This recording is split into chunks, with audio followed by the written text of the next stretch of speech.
আসসালামু আলাইকুম রহমতুল্লাহি অবরাকাতুহ। তুমি কি জানো এমন কিছু গুনাহ আছে যা তোমার দোয়াকে আকাশে উঠতে দেয় না? তুমি হয়তো কান্না করতেছ, তুমি হয়তো তাহাজ্জুদ পড়তেছ, তুমি সেজদায় পড়ে কান্না করতেছ, কিন্তু তারপরেও আল্লাহর তরফ থেকে কোনো জবাব আসতেছে না। আল্লাহ কেন চুপ আছেন? আল্লাহ কেন তোমার কান্না শুনতেছে না? এই প্রশ্নটা হয়তো তোমার হৃদয় চিরে বেরিয়ে আসে মাঝে মাঝে, ঠিক কিনা? আজ আমি তোমাকে সেই 7টি গুনাহের কথা বলবো, যেগুলো থাকলে তোমার দোয়া আল্লাহর কাছে পৌঁছায় না। তুমি যদি এই ভিডিওটি শেষ পর্যন্ত দেখো, ইনশাআল্লাহ তুমি নিজেই কান্নায় ভেঙে পড়বে। কারণ তুমি বুঝবে হয়তো এতদিন তুমি নিজেই নিজের দোয়ার রাস্তাগুলো বন্ধ করে রেখেছিলে। তুমি যদি সত্যি চাও আল্লাহ তোমার দোয়া কবুল করুক, তাহলে এই 7টি গুনাহ থেকে আজই ফিরে আসো, তওবা করো, আল্লাহর কাছে কাঁদো। কারণ আজও দোয়ার দরজা বন্ধ হয়নি। নাম্বার 1 নম্বর গুনাহ, হারাম খাদ্য ও রিজিক গ্রহণ করা। রাসূলুল্লাহ সাল্লাল্লাহু আলাইহি ওয়াসাল্লাম বলেন, একজন মানুষ দীর্ঘ সফরে বের হয়, তার চুল এলোমেলো, সে ধূলিমলিন অবস্থায় 2 হাত আকাশে তুলে বলতেছে, হে আমার রব, হে আমার প্রভু, কিন্তু তার খাদ্য হারাম, তার পানীয় হারাম, তার পোশাকও হারাম এবং হারামের মধ্যে লালিত। সেই কারণে তার দোয়া কিভাবে কবুল হবে? তুমি জানো? তুমি যতই কাঁদো, যতই সেজদায় পড়ো, যদি হারাম খাও, তোমার দোয়া কবুল হবে না, হবে না। কারণ আল্লাহ পবিত্র, তিনি শুধুই পবিত্র জিনিস কবুল করেন।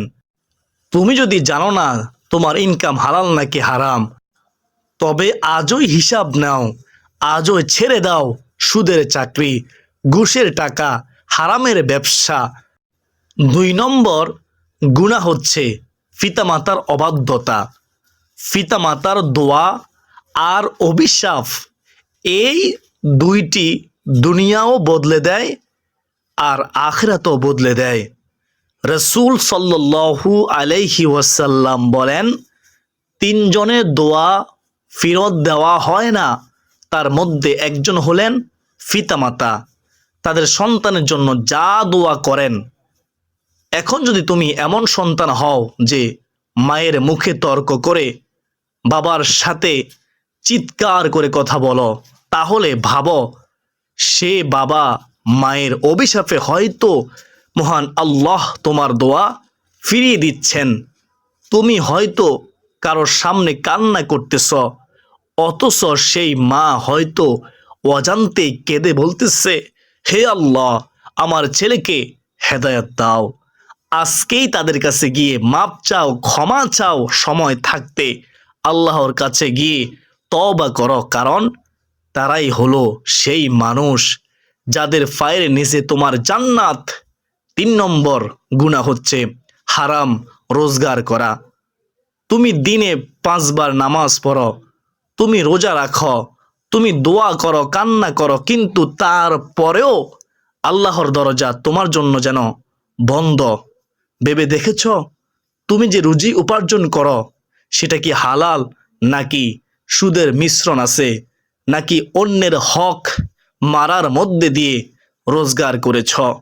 আল্লাহ তাআলা বলেন, যারা সুদ খায় তারা কিয়ামতের দিন দাঁড়াবে ঠিক সেই ব্যক্তির মতো যাদের শয়তান স্পর্শ করে উন্মাদ বানিয়ে দিয়েছে। আল্লাহ সুদকে নিশ্চিহ্ন করেন এবং দানকে বর্ধিত করেন। তুমি যখন হারাম রিজিককে অভ্যস্ত হয়ে যাও, তখন সেই রিজিক তোমার রুহে আগুন ঢেলে দেয়। তুমি নামাজে কান্না করতে চাও কিন্তু পারো না, তুমি কোরআন পড়তে চাও কিন্তু মন বসে না, তুমি দোয়া করতে চাও কিন্তু জবাব আসে না। কারণ আল্লাহ পবিত্র, তিনি শুধু পবিত্রতাকেই কবুল করেন। রাসূলুল্লাহ সাল্লাল্লাহু আলাইহি ওয়াসাল্লাম তিনি বলেন, আল্লাহ পবিত্র, তিনি কেবল মাত্রই পবিত্র জিনিসে গ্রহণ করেন। একজন ব্যক্তি হজে গিয়েছিল, মক্কার মাটিতে দাঁড়িয়ে কান্না করতেছিল। হাজার হাজার মানুষের ভিড়ে সে আকাশের দিকে হাত তুলে বলতেছিল, হে আল্লাহ, আমাকে মাফ করে দাও, আমাকে ক্ষমা করে দাও, আমার দোয়া কবুল করো। কিন্তু সে জানতো না তার হোটেলের ব্যবসা সুদের উপর চলতেছে, তার পরিবার হারাম টাকার উপর লালিত পালিত হচ্ছে, তার হজ, তার কান্না, তার দোয়া সব কিছু যেন একটা হারামের দেওয়ালে আটকে আছে। প্রিয় দর্শক, আজ যদি তুমি সত্যি আল্লাহর কাছে কান্না করতে চাও, তাহলে নিজের ইনকামকে পবিত্র করো। চাকরি হারিয়ে যাবে, বিশ্বাস করো, আল্লাহ তোমার রিজিকের দায়িত্ব নিয়েছেন। ব্যবসা বন্ধ হয়ে যাবে, আল্লাহ একটা পথ বন্ধ করলে মনে রাখবেন 10টা দরজা খুলে দেন, বিশ্বাস করুন। তাই আল্লাহর উপর বিশ্বাস রাখো। 4 নম্বর গুনাহ, জিনা ও হারাম সম্পর্ক করা। নাউজুবিল্লাহ। একটা ছেলে রাতে তাহাজ্জুদ পড়ে, কান্না করে, কিন্তু দিনে এসে হারাম মেয়েদের সাথে কথা বলে। একটা মেয়ে তার রুমে বসে দোয়া করে, হে আল্লাহ, আমাকে ভালো রিজিক দাও, কিন্তু সে নিজেই জানে সে প্রতিদিন হারামের সম্পর্কের মধ্যে জড়িত আছে। তুমি যদি এমন কিছু করো, জেনে রেখো, তাহলে আল্লাহ তোমার কান্না দেখতে পান, কিন্তু তার রহমতের দরজার সামনে জিনার অন্ধকার একটা দেওয়াল, যেটা তোমার নিজের তৈরি করা, সেটা আছে। রাসূল সাল্লাল্লাহু আলাইহি ওয়াসাল্লাম রাহমাতুল লিল আলামিন নবীজি বলেন, যখন একজন ব্যভিচার করে তখন ঈমান তার দেহ থেকে বের হয়ে যায়। তুমি ভাবো, চিন্তা করো, তুমি শুধু একটা মেসেজ পাঠালে, তুমি চিন্তা করো একটা হালকা টাচ করলে, একটু দেখা করলে, একটু কল করলে, কিন্তু তুমি কি জানো আল্লাহ জানেন তোমার হৃদয়ে কি চলতেছে? তুমি দোয়া করতেছ আর একসাথে হারামে ডুবে আছো। তুমি আল্লাহকে ডাকতেছ আর শয়তানের পথে চলতেছ। আল্লাহ বলেন, তোমরা ব্যভিচারের দ্বারের কাছেও যেও না। এটা অশ্লীলতা এবং এক ভয়ঙ্কর পাপ। তুমি কি আল্লাহকে সত্যি ভালোবাসো?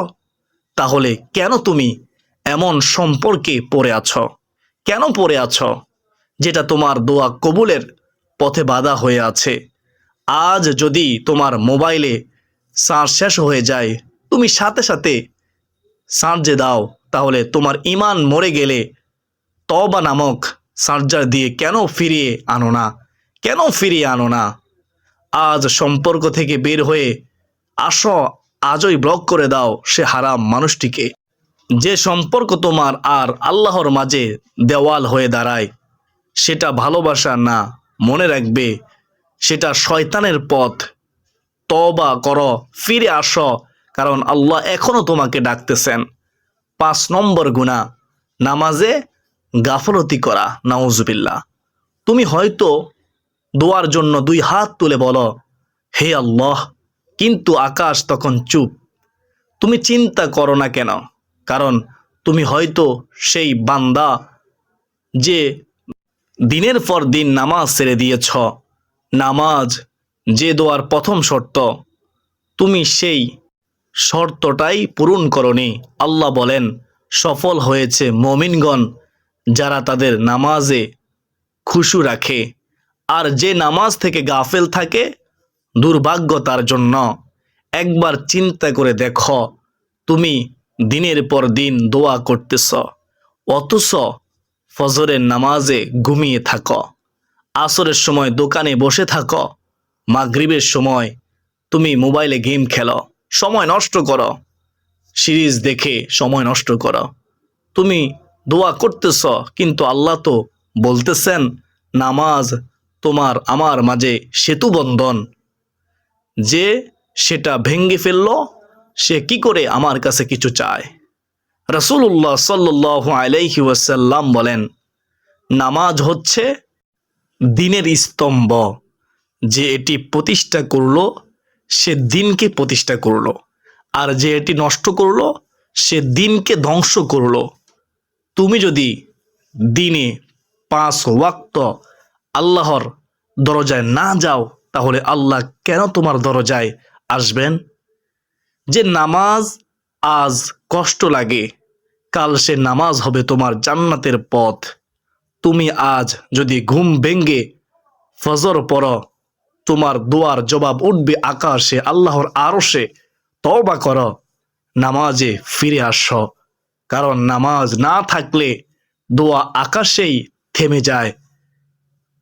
6 নম্বর গুনাহ, অন্যের হক নষ্ট করা।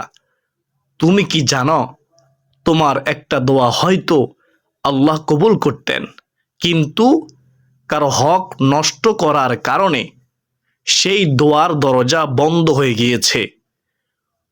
তুমি দোকানে ঠকিয়েছ কাউকে, তুমি অফিসে বসে অন্যের প্রাপ্ত বেতন আটকে দিয়েছ, তুমি হয়তো ছোট ভাইয়ের জমি কেড়ে নিয়েছ, তাদের চোখের পানি তোমার দোয়ার জবাবও আটকে দিতে পারে। সাবধান। রাসূলুল্লাহ সাল্লাল্লাহু আলাইহি ওয়াসাল্লাম বলেন, মজলুমের দোয়া এবং পিতামাতার দোয়া কবুল হয়, আর তাদের দোয়ার মাঝে কোনো পর্দা থাকে না। সুবহানাল্লাহ। তুমি হয়তো চিন্তা করে বসে আছো যে সে কিছুই করতে পারবে না, কিন্তু আল্লাহ তো আছেন, তিনি তো শুনতেছেন। সে যখন চুপচাপ রাতে বলে, হে আল্লাহ তুমি বিচার করিও, তখন আকাশ কাঁপে, আরশ কাঁপে, আর থেমে যায় তোমার দোয়া। আল্লাহ বলেন, তোমরা অন্যের সম্পদ অন্যায়ভাবে খেও না, কারো হক থাকলে আজ ফিরিয়ে দাও, তওবা করো। কারো টাকা আটকে থাকলে দিয়ে দাও, কারো সম্মান তুমি নষ্ট করলে ক্ষমা চাও, এখনো সময় আছে। কারণ দোয়া কবুলের আগেই তোমাকে আগে হতে হবে ইনসাফ দেওয়ার মানুষ। 7 নম্বর, অহংকার ও হিংসা করা। সব গুনাহ আল্লাহ মাফ করেন, মনে রাখিয়েন, কিন্তু অহংকার এটি একটি এমন গুনাহ যা আল্লাহর সাথে সরাসরি যুদ্ধ করে। রাসূলুল্লাহ সাল্লাল্লাহু আলাইহি ওয়াসাল্লাম বলেন, যার অন্তরে বালুকণা পরিমাণ অহংকার থাকবে সে জান্নাতে যাবে না, কখনো জান্নাতে যাবে না। তুমি হয়তো নামাজ পড়ো, হজ করো, কোরআন পড়তেছ, কিন্তু যদি মনে মনে তুমি চিন্তা করো আমি ভালো সে খারাপ, তাহলে তোমার দোয়া আকাশে আটকে যাবে। হিংসার আরেক ভয়ঙ্কর আগুন। তুমি ভাবো ওর রিজিক বেশি কেন, তুমি ঈর্ষা করো, হিংসা করো, তার পিছনে তুমি লেগে যাও, অথচ আল্লাহ তাআলা তাকে রিজিক দিয়েছেন, আর তুমি ওই হিংসার আগুনে পুড়িয়ে, হিংসার আগুনে তুমি নিজে ধ্বংস হয়ে যাচ্ছ। রাসূলুল্লাহ সাল্লাল্লাহু আলাইহি ওয়াসাল্লাম বলেন, হিংসা নেক আমলকে আগুনে যেভাবে কাঠ পুড়ায় সেভাবে পুড়িয়ে দেয়। আজকে তুমি যদি সত্যি চাও আল্লাহ তোমার কান্না না শুনুক, তাহলে এইসব গুনাহ থেকে বেরিয়ে আসো। তুমি জানো না তুমি আল্লাহর কত কাছাকাছি চলে আসতে পারতে, শুধু এই গুনাহগুলো তোমাকে আল্লাহর দরজা থেকে ঠেলে দূরে রাখতেছে। এই পর্যন্ত তুমি শুনলে 7টি ভয়াবহ গুনাহ। সতর্ক হও, সাবধান হও, যেগুলো দোয়ার দরজা বন্ধ করে দেয়, দোয়া কবুল হয় না। কিন্তু এখন শুনো, তোমার সব গুনাহের চেয়েও বড় যে জিনিসটা, তা হলো আল্লাহর রহমত, আল্লাহর দয়া। আল্লাহ আমাদের ডাকতেছেন। আল্লাহ বলেন, হে আমার বান্দারা যারা নিজেদের উপর জুলুম করেছ, তোমরা আল্লাহর রহমত থেকে নিরাশ হইও না। নিশ্চয় আল্লাহ সব গুনাহ ক্ষমা করেন, তিনি অত্যন্ত ক্ষমাশীল ও পরম দয়ালু। তুমি যে গুনাহগুলো করতেছ, যার কারণে তোমার দোয়া কবুল হয়নি, সেই গুনাহগুলো যদি তুমি আজ থেকেই তওবা করো এবং বাদ দিয়ে দাও, তাহলে জানো মহান আল্লাহ সেই তোমার দোয়াগুলোকে কবুল করতে পারেন যেগুলোর আশা তুমি একেবারে ছেড়ে দিয়েছিলে।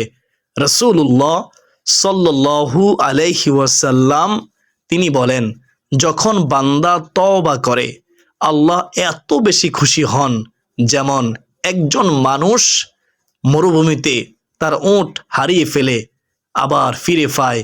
বেহেশতের আমল ইউটিউব চ্যানেলের সুপ্রিয় দর্শক, এই ভিডিওটি শেষ হওয়ার পর মোবাইলটা একটু পাশে রাখো, ঘরে দরজা বন্ধ করো, যে নামাজ বিছিয়ে আর সেজদায় পড়ে যাও, যেখানে তুমি আল্লাহর কাছে সব বলবে, তওবা করবে, হে আল্লাহ আমি ফিরে এসেছি, তুমি আমাকে আর ফিরিয়ে দিও না, আমি তওবা করতেছি।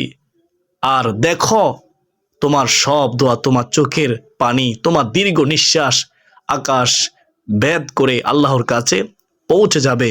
আজ রাতেই তওবা করো, কারণ কাল সকাল সবার জন্য আসে না, কখন মৃত্যু এসে যায় বলা যায় না। তো আশা করি সকলে বুঝতে পেরেছেন। আল্লাহ তাআলা আমাকে, আপনাকে, আমাদের সবাইকে এই গুনাহগুলো থেকে বেঁচে থাকার তৌফিক দান করুন, বেশি বেশি দোয়া করার তৌফিক দান করুন। আল্লাহুম্মা আমিন।